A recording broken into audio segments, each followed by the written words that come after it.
저는 오늘 여러분과 함께 홍수를 만났을 때 이와 같은 제목으로 은혜를 나누고자 합니다.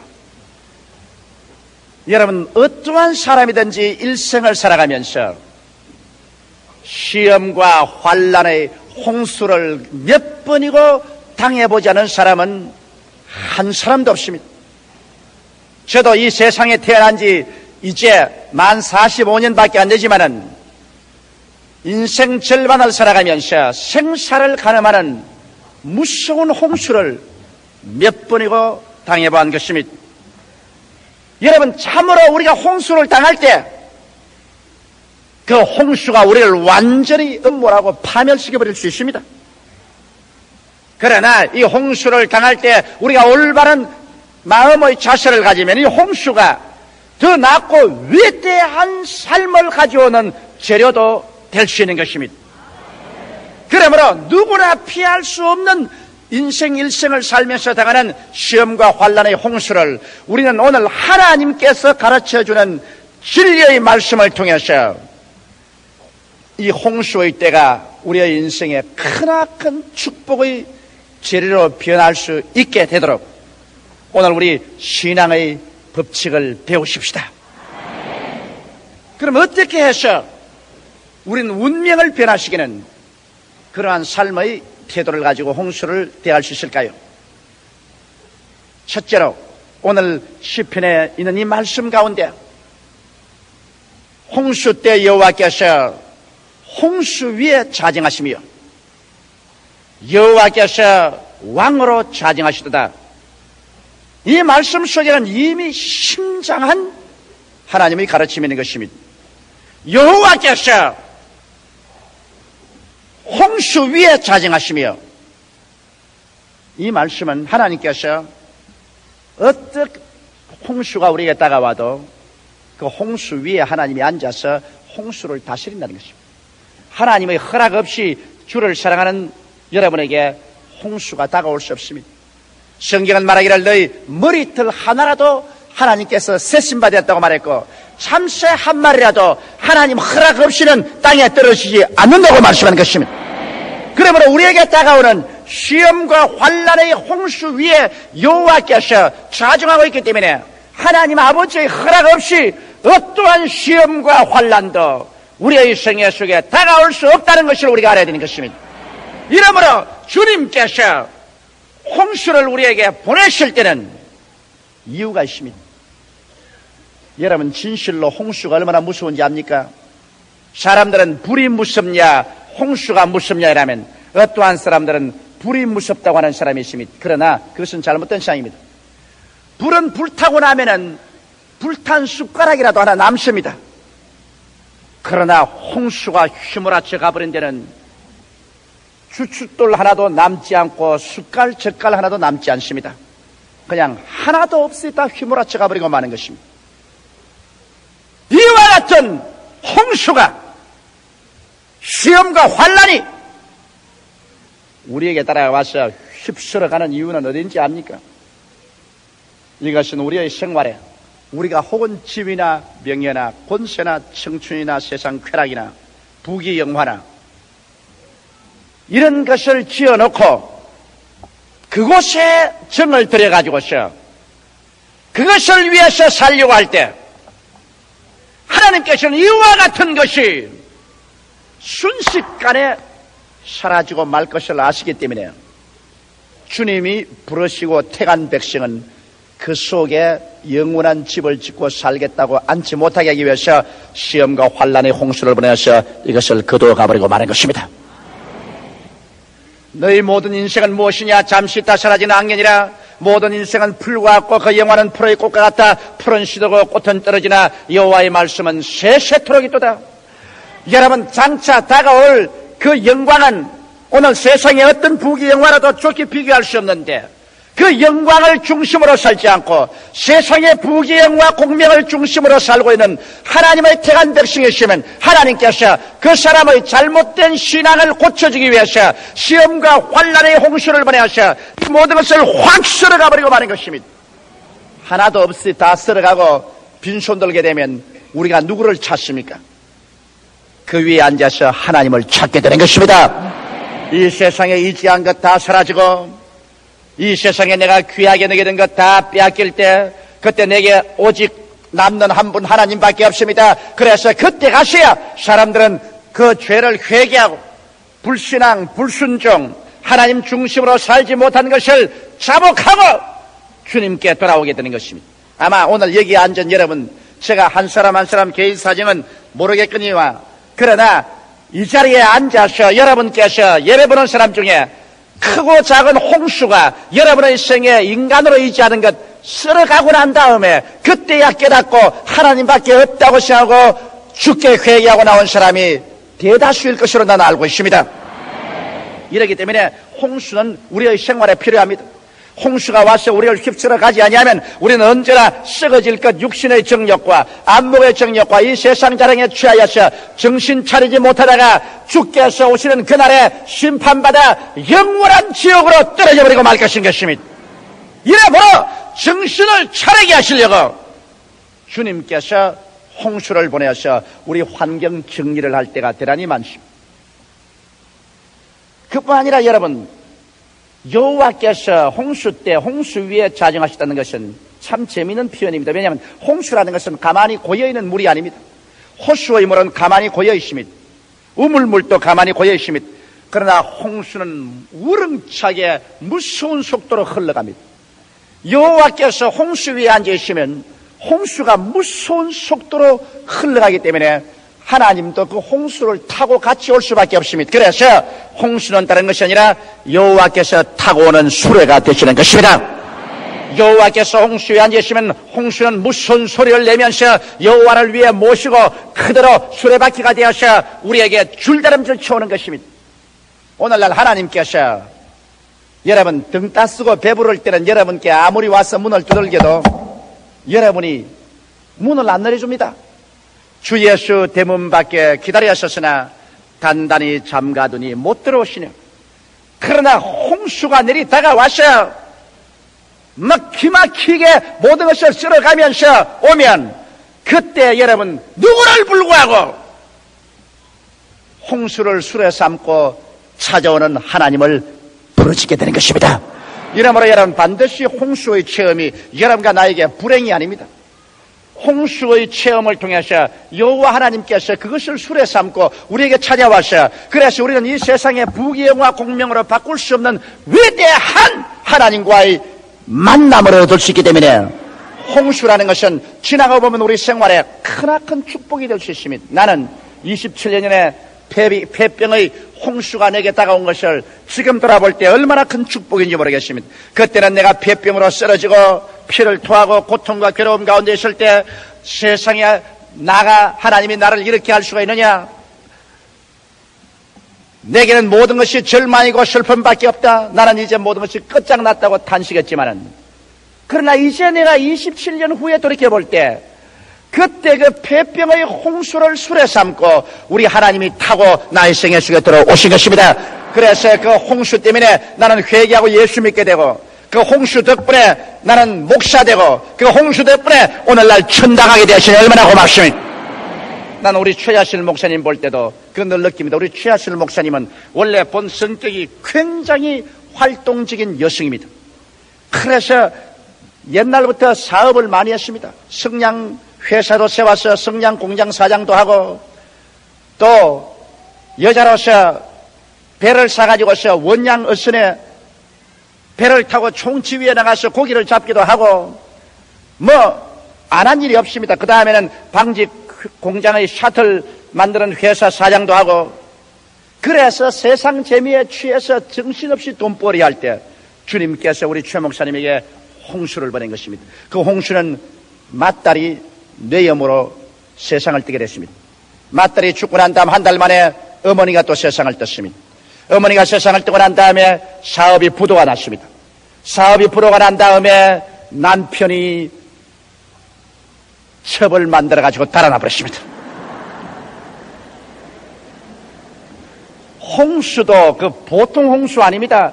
딸 죽고 어머니 돌아가시고 사업 낭패되어서 파산되고 그 다음에는 기둥같이 믿고 있던 남편이 다른 여자하고 손을 잡고 주랭랑을 치고 모든 것은 끝장났다고 생각했습니다. 그래서 최 목사님이 모든 것 다 포기하고 이제는 인생을 하직하기 위해서 서울로 올라와서 삼각산에 올라가서 죽으려고 할 그때 그곳에 부흥회를 하고 있으십니다. 그 부흥회 참석했다가 하나님을 만나고 완전히 변화되어서 그 길로 신학교에 들어와서 오늘날 세계적인 훌륭한 주어 여종이 되어버리고 말한 것입니다. 최자실 목사님에게는 만일 그 홍수가 다가오지 않았더라면 그는 홍수를 술에 삼고 다가오는 예수님을 결코 만나지 못했을 것입니다. 그러나 그때는 그것이 절망으로 보였지만은 세월이 지나고 난 다음 돌이켜볼 때 그 홍수야말로 오늘날 최자실 목사가 있도록 만들어준 크나큰 축복이 되어버리고 말한 것입니다. 이러므로 사랑하는 성도 여러분, 여러분에게 크고 작은 홍수가 다가오는 것을 여러분께서 역겹게 생각하지 마십시오. 예수를 믿지 않는 사람에게는 홍수를 당해서 파멸할지 모르겠지만 하나님께서 여러분을 사랑하시고 구원한 여러분에게는 하나님께서 다 알고 하나님께서 여러분과 나에게 끝장으로 축복을 주기 위해서 여러분과 나에게 홍수를 허락해 주신 것입니다. 이래서 홍수는 우렁창 소리를 가지고 지금이라도 모든 것을 파괴해서 다 씻어 가버릴 그러한 맹렬한 기세로 여러분 다가올 때 홍수만 바라보고 두려워하지 마십시오. 홍수를 바라보지 말고 그 홍수 위에 타고 오시는 여호와를 바라보게 되시기를 주님 이름으로 축원합니다. 주님은 오늘 또 하늘의 권세와 땅의 권세를 가지고 있습니다. 죽은 자를 살리시고 없는 것을 있게 하시는 하나님이신 것입니다. 이 하나님은 여러분을 사랑하십니다. 하나님이 사람이 감당치 못할 시험당함을 허락지 아니하시고 시험당할 즈음에 또한 피할 길을 내사 너희로 능히 감당케 하신다고 했기 때문에 여러분 홍수를 만나셨을 때 여러분은 하나님 그 발 앞에 엎드려서 인생의 순서를 정리하십시오. 내가 하나님보다 나를 더 사랑했느냐, 하나님보다 남편을, 아내를, 자식을, 세상 쾌락을 더 사랑했느냐, 그렇다면 이것은 다 홍수에 떠내가야 된다는 것입니다. 그래서 홍수가 올 때 하나님 앞에 엎드려서 그 나라와 그 의를 먼저 구하는 이러한 생활의 순서를 정하고 그 다음 홍수가 올 때 홍수를 타고 오는 하나님 앞에 엎드려서 하나님을 만나고 하나님을 여러분 생애 속에 모셔드릴 때 하나님은 여러분의 인생을 새로운 방향으로 이끌어 주시기 하는 것입니다. 상상할 수 없는 하나님이 자기를 사랑하는 자를 위해서 예비해온 모든 것은 눈으로 보지 못하고 귀로도 듣지 못하고 마음으로도 깨닫지 못했다는 것 같으니라. 그러나 성령으로 이것을 보이신다니라고 하는데 홍수 때 우리가 기도함으로 말미암아 성령의 인도를 받아서 하나님이 예비한 세계로 인도함을 받을 수가 있는 것입니다. 둘째로 성경이 말하기를 여호와께서 왕으로 좌정하셨다고 했습니다.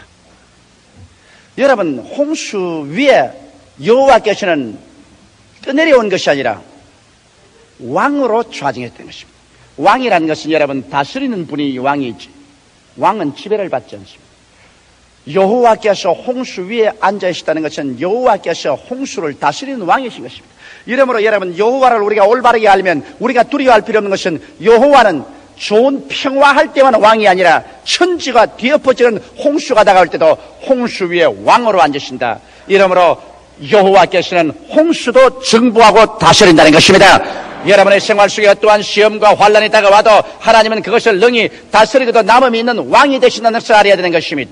하나님께서는 인생사에 다가오는 어떠한 시험과 환란도 능히 지배하고 다스리는 왕으로서 좌정하고 계신 것입니다. 그러므로 여러분 우리가 하나님 없이 괜히 인간의 오기로서 우리가 모든 인생의 짐을 걸머쥐고 가려고 하다가 지치고 피곤해서 쓰러질 때 우리가 할 수 있는 가장 좋은 길은 우리의 왕 대신 주 예수 앞에 나와서 그 짐 다 내려놓고 주님께 항복하면 우리가 다스리지 못하는 모든 사건을 주님께서 다스려 주시는 것입니다. 이렇기 때문에 주님께서 수고하고 무거운 짐진 자들아 다 내게로 오라. 내가 너희를 쉬게 하라고 하신 이유가 거기에 있는 것입니다. 주께서 실력도 없으면서 쉬게 하겠다고 하겠습니까? 주님께서는 능히 여러분의 수고하고 무거운 짐을 다스릴 수 있는 왕으로서 홍수 위에 앉아있기 때문에 어떠한 것이라도 주님께 내어놓으면 주님께서 다스려서 우리에게 쉼을 줄 수 있기 때문에 주께서 우리를 주님 앞으로 청하시는 것입니다. 여러분, 예수님께서 풍랑을 잠잠케 하신 사건은 우리가 너무나 잘 알고 있습니다. 한 번은 예수께서 광야에서 떡 5덩어리와 물고기 2마리로 5,000명을 모이고 12바구니 남게 하시고 난 다음에 제자들을 앞서서 배 타고 건너가게 하시고 난 다음 주님 산에 올라가서 기도하시다가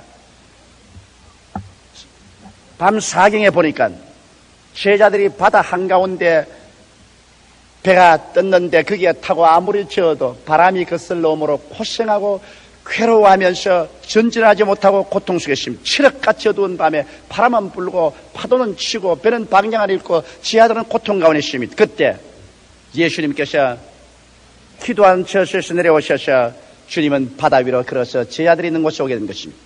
주님은 바다와 파도와 홍수를 다스리는 왕입니다. 주님께서는 그 위에 쩌벅쩌벅 걸어서 오셨습니다.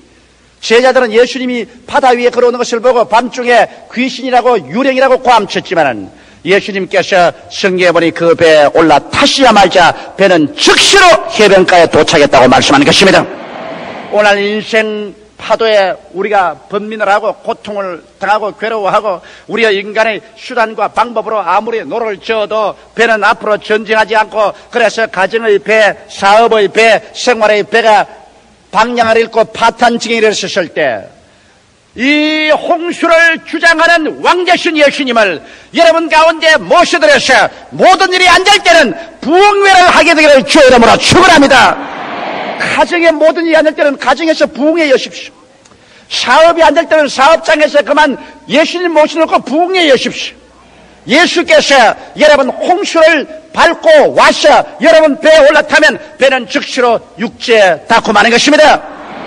성경에 보면 예수님께서 또다시 바다와 파도를 꾸짖어 잠잠케 하신 적이 있습니다. 제자들과 함께 배를 타고 그라사인 지방으로 건너갈 때 예수님은 배에서 주무시고 계시는데 배가 바다 한가운데 가자 갑자기 먹장 구름이 하늘을 덮고 저 헬몬산에서 불어오는 바람이 거세게 불어오며 바다 파도가 그냥 하늘로 치켜 오기 시작했습니다.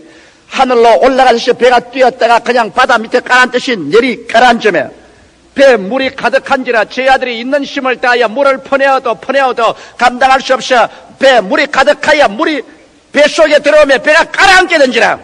그때야 제자들이 예수께서 왕되신 예수께서 배에 계신 것을 알고 제자들을 깨워 일으키십니다. 주여 주여 우리의 죽게 된 것을 돌아보지 아니하시나이까. 그때 예수님께서 잠에서 깨어 일어나사 배에서 바다와 바람을 꾸짖으신즉 즉시로 잠잠해져 버리고 마는 것입니다.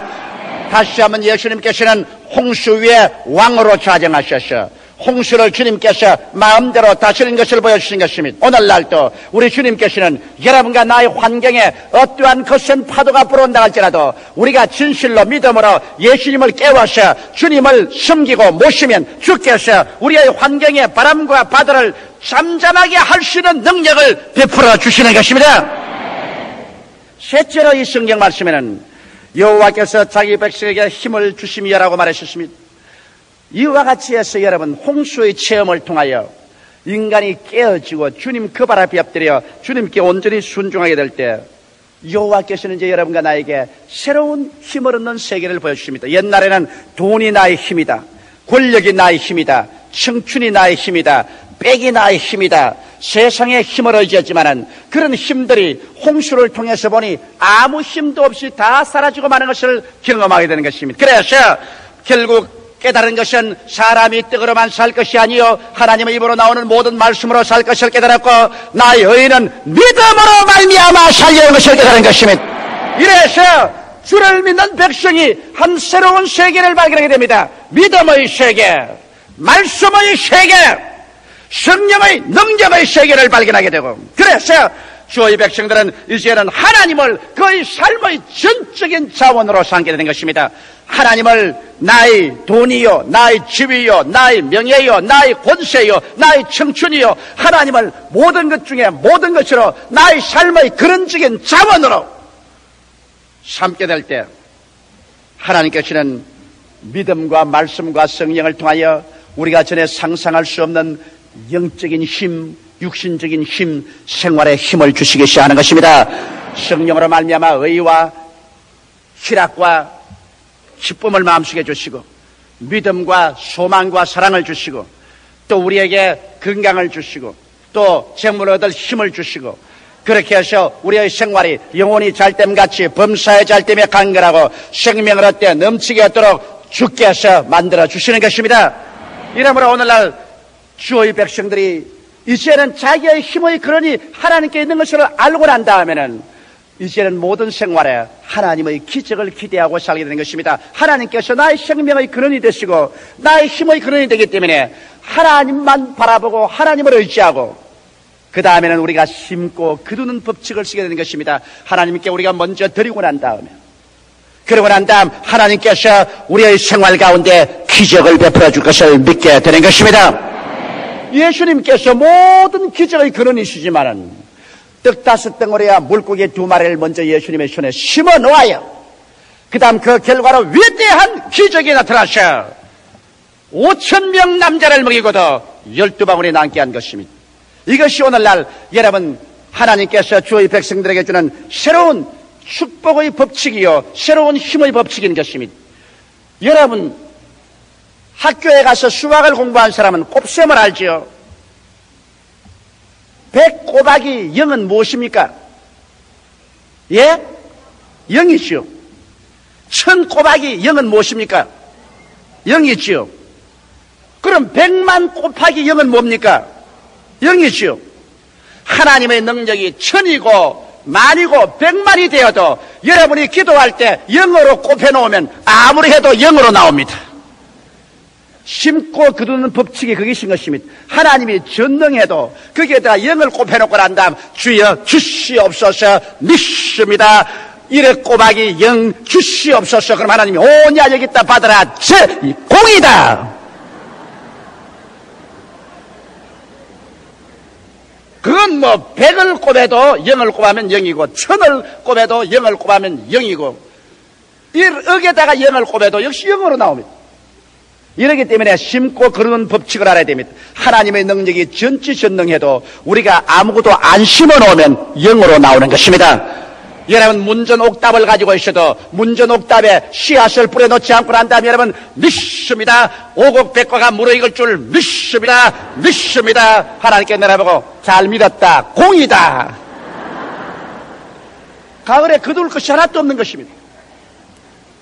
이러므로 여러분 우리 가장 중요한 것은 왜 하나님이 전지전능하신데 내게는 응답을 안 주십니까? 내게는 힘을 안 주십니까? 그런 말을 하지 말입니다.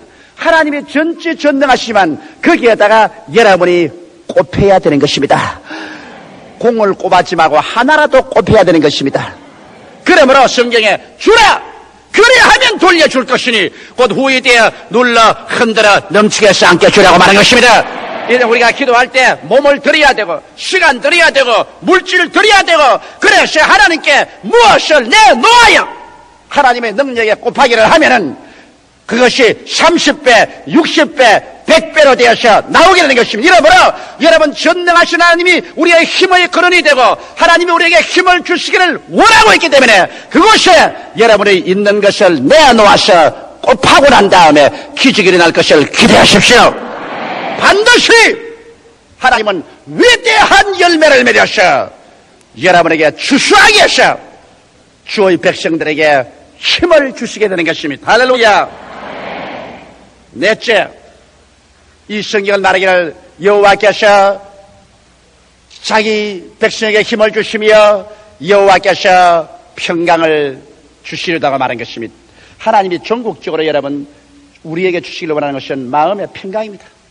예수님은 평화의 왕이십니다. 예수님이 계신 곳에는 어떠한 환난도 있을 수가 없습니다. 하나님이 결국 우리에게 원하는 것은 금세 내 마음속의 평화, 우리 가정의 평화, 우리의 생활의 평화, 그러고 난 다음 전국적으로 죽음을 격파하고 영원한 천국의 평화를 우리에게 주시기를 원하시는 것입니다. 이 세상에 여러분 축복 중에 가장 큰 축복이 뭔지 압니까? 마음의 평안인 것입니다. 아무리 부귀영화 공명이 많아도 잠자리에 들어갈 때 마음의 불안과 초조로 발을 움츠리고 여러분 자보십시오. 그 사람의 행복은 없는 것입니다. 이 세상에 행복의 가장 근원적인 것이 마음의 평화입니다. 빚을 태산같이 걸머쥐고 평안이 없으면 그 얼마나 불행한 사람입니까? 재산을 태산처럼 쌓아놓고 난 다음에도 마음에 평화가 없으면 그것이 무슨 소용이 있습니까? 오늘날 행복의 가장 기반, 내가 보리밭 산나물을 먹어도 마음에 평안하고, 내가 가만히 떼기를 깔고 자도 마음이 편안해야 됩니다.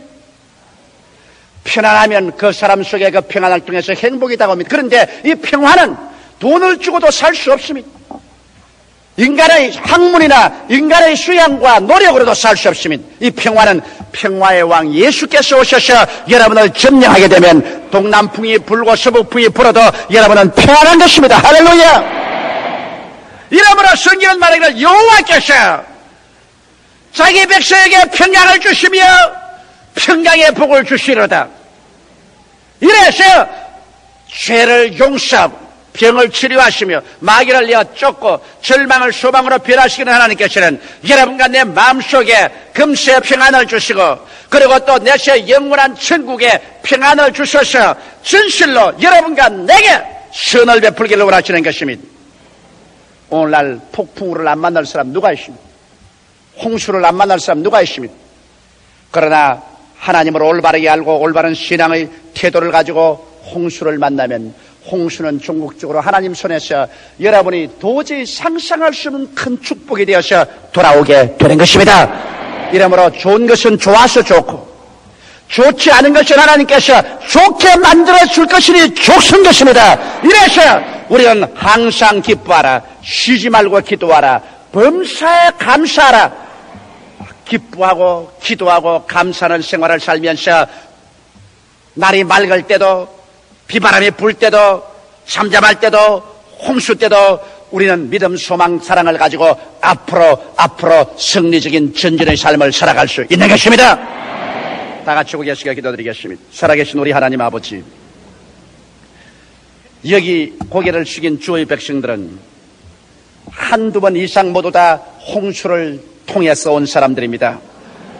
홍수를 통함으로 말미암아 깨어지고 하나님 앞에 나오게 되었고, 홍수를 통해서 하나님을 만나게 된 사람들, 아버지 하나님이시여, 예수 그리스도께서 왕으로 들어오자 홍수를 다스리시고 잠잠하게 해주시며 이 홍수를 통해서 하나님을 발견하고 믿고 나오는 사람들에게 힘을 주시고 평강을 주시고, 그래서 오히려 내가 고난당한 것이 내게 유익이라, 내가 고난당하지 않을 때는 여호와의 율법을 지키지 아니하는데 고난당한 이후로는 하나님의 법을 지킨다고 말한 시편 기자처럼 고난이 우리로 하나님 백성이 되게 하고 참되고 신실한 신앙인이 되게 만들어 주신 것을 감사하옵나이다. 오 하나님 아버지, 그렇기 때문에 우리 주 예수 안에 있으면 하나님을 사랑하는 자, 곧 그 뜻대로 부르심을 입은 자들에게는 모든 것이 합력하여 선을 이루게 됨을 감사하옵나이다. 여호와 하나님이여 영광 받아 주시옵소서. 오늘 이 시간에 주님 앞에 나와서 고개를 숙인 모든 주의 백성들에게 하나님 아버지여, 오늘 이 시편 29편에 기록한 하나님의 말씀대로 하나님의 축복과 영광이 차고 넘치게 임하시게 하여 주시옵소서. 이 자리에 오늘 홍수를 당해서 홍수의 요란스러운 소리 보고 절망한 사람이 있습니까? 홍수 위에 수레로 타고 오는 예수님을 바라보게 하여 주시옵소서. 오히려 기뻐하고 즐거워하게 도와주시옵소서. 오히려 감사하게 도와주시옵소서. 기적이 일어날 것을 믿게 도와주시옵소서. 더 나은 내일이 있을 것을 바라보게 하여 주시옵소서. 예수 이름으로 축복하고 기도드리옵나이다. 아멘.